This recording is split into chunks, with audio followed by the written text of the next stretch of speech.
Happy Saturday. Some crab rangoons today. So everybody is in an uproar about their cars being blocked in by most of the snow plows. They pushed all the snow up to everybody's driveway.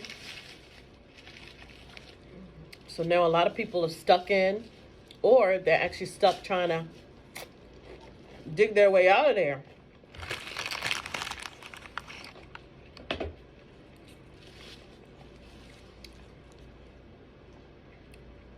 How many of you are having that problem?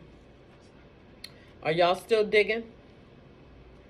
Or did you hire somebody? It's best to hire somebody. Have you seen how thick that fucking ice is?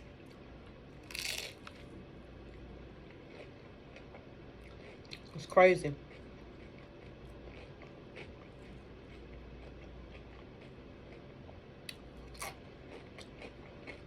These are so good.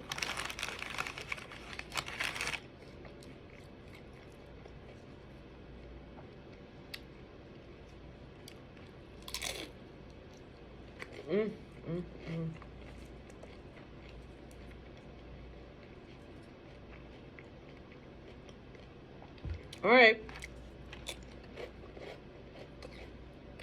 Happy digging.